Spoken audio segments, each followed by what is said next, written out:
Good evening, my fellow Toastmasters. Good evening. How is everyone doing? Doing great. Still feeling great, feeling good. By the way, good evening, Sir Mark. It's nice to see you again.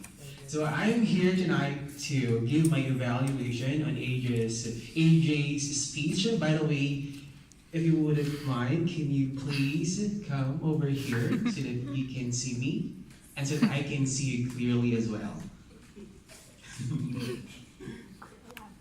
Yeah, I can see you clearly. Did I use the right word? Now let's proceed to my evaluation. My first evaluation will be your impromptu speaking, and it was nice to give the impromptu speaking talk before the table topic session. Why? I think it somehow helped the members in answering the questions, of course, prepared by our very own Reggie for the table topic session, and I think that was excellent, very timely. And with regard to the presentation itself, I liked the fact that you were very well prepared. How did I say that? First of all, I liked the way you presented it because you gave examples. For example, in each bullet, you provide further explanations. And that was, for me, excellent. What else did I like?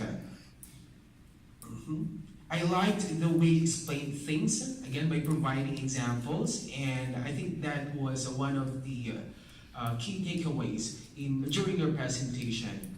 And also, remember that every time you deliver a speech, still maximize the speech, and I also appreciated the fact that even if you were just standing here, okay, on this portion or in this side, you're still able to use purposeful gestures. And one thing you learned from DTM Gab, you don't have to walk, okay? You don't have to go from this side to this side. No, you don't. It doesn't have to be that way. As long as you're using proper hand gestures, as long as you're looking at everyone's faces, then that would be fine. And that was what exactly you did earlier, and that is highly commendable. Now for my recommendation, if you may want to consider this in the future, moving forward, I think it would have been better if you had asked one of the members to throw a question. And from there, you would do the impromptu, of course. Okay, you would answer just to give them an idea on how to give an effective, way of answering impromptu questions. But overall, I think you did an excellent job. It was awesome, and it's nice seeing you delivering a speech, which is all about the impromptu speech. So I think that's it. Good job on that. A round of applause, please, for the first speech. Now the second one, well, so this is the second. Obviously, she has three speeches coming from one prepared speaker. Wow. Next is give me liberty or give me death. So it's all about oratorical speech. One word to describe it, just like what Toastmaster D said, powerful. So I think the title itself is very powerful, and so was the presentation. So I think you gave justice to the topic that you chose. So I heard vocal variations, I heard the vocal varieties, it was there, and then the emotions, it was very powerful that it would catch the attention of every member in this venue. What else? The facial expression was also there. And since it's all about reading the material, I liked the fact that the pronunciation was very clear so that everyone can understand it. So that was for my good points. Now how could I help you? How can I help you? You may want to consider, I think, getting or standing here. Because personally, I was struggling looking at you because you were standing here. So I was like, so what is she doing now? Okay? I think it would have been better if you stood here, or if you had stood here, so that everyone could see it clearly. And since it's all about inspiring your audience, because part of it is to inspire them. I think, just personally, I think it would have been better if you had chosen a better topic that could inspire the audience. So maybe it's a topic about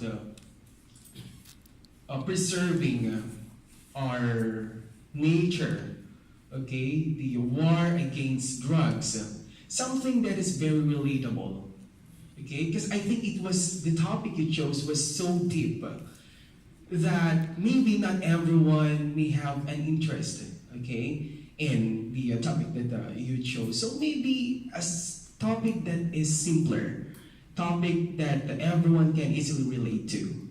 So I think that's it. That's the only thing that I can recommend right now. But needless to say, again, the delivery was great. Again, you gave justice to the topic that you chose, and for that, I think you deserve again a big round of applause. A big round of applause, please, for Toastmaster AJ. Excellent as always. And now for the third speech. Wow, before and after.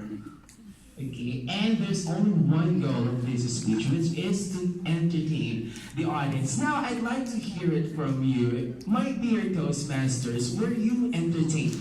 Yes. Were you entertained? Okay, so I'm hearing people saying yes, so I think that is enough, okay, to describe your speech, because I was personally entertained. I was laughing the whole time. I don't know if you heard that, but yeah, I think that's very commendable. It is actually one of the hardest speeches, okay, to entertain your audience. And Toastmaster Joe is agreeing. Why? Why is it one of the hardest speeches? Because it's not really it's not something that you can practice. It's a skill. Okay, and knowing you, AJ, I know that you're not that humorous type of person, and tonight I must say that you're getting an A from me. A for effort, because humorous speech is all about making yourself vulnerable in front of people. It's all about you putting yourself in the center of laughters, of mockery. And that's what exactly you did earlier, and that was awesome.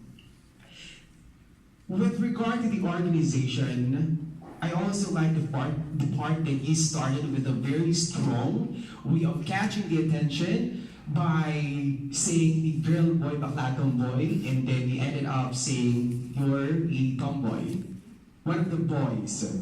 And you continued by sharing your story and ended with a lesson. Now, how may I help you? Now, it has something to do with the organization. Because I thought earlier you were already saying the lessons you learned out of your story or from your story, and I thought that was it.